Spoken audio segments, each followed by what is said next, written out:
This is a Squiz podcast. We're your shortcut to being informed.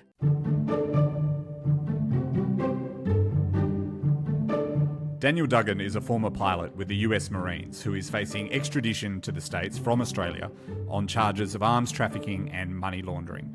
Duggan became an Aussie citizen in 2012, but his arrest for allegedly training Chinese fighter pilots in South Africa has become an international controversy.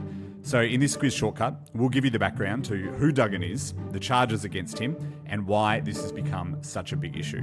Squiz Shortcuts is the backstory to the big news stories. I'm Andrew Williams. And I'm Alice Dempster. 56-year-old Daniel Duggan is a former US citizen, but he renounced his citizenship in 2012 and became a naturalised Australian. He has 6 children and is married to Safreen. And before he came to Australia, he was a fighter pilot with the US Marines from 1989 to 2002.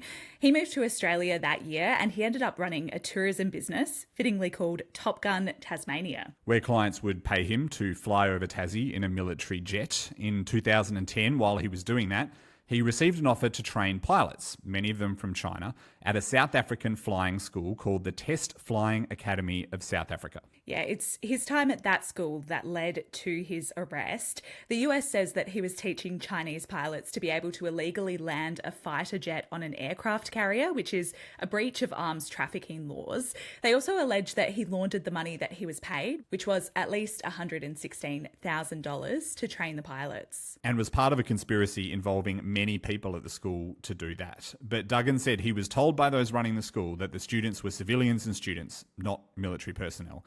And also that the techniques that he was teaching can be used to land on aircraft carriers, but they can also be used for several legal purposes and applications on top of that. Regardless, when he returned to Australia in 2022 to work after living in China with his family for a while, he was arrested in the New South Wales town of Orange that October. Then, a few months later, the US sent through an extradition request.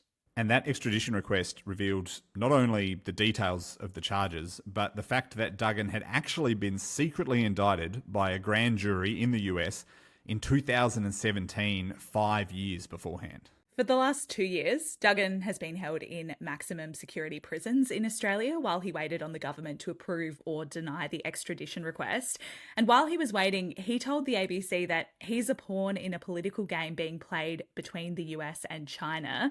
And the reason he's been targeted is because he's the only person involved who was a US citizen. And just before Christmas last year, Australia's Attorney General Mark Dreyfus approved the extradition request from the US. And that started the clock. So Australia from then has 2 months, so to about late February, to hand Duggan over to the US. But many people, including his family, are arguing that that shouldn't happen, and we'll get into why next. When Duggan was arrested in 2022, his wife Safreen started a petition on change.org. It has 29,000 signatures if you look at it now.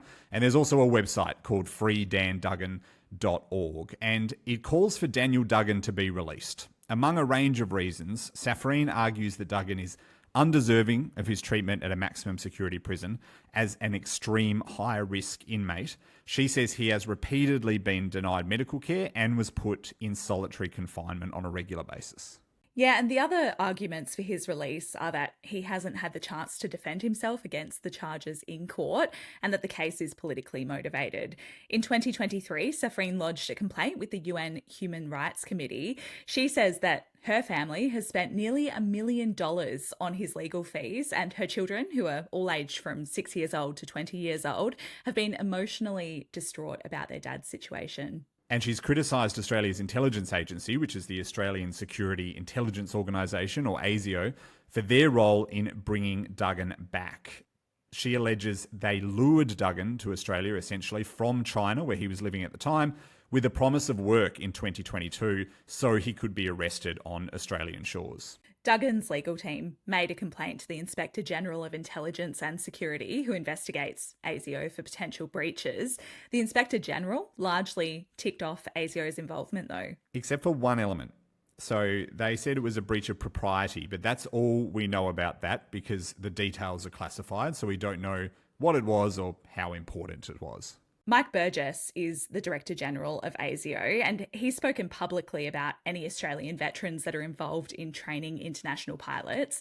He says they're transferring highly sensitive, privileged and classified know-how to foreign governments that do not share our values or respect the rule of law. That's his quote.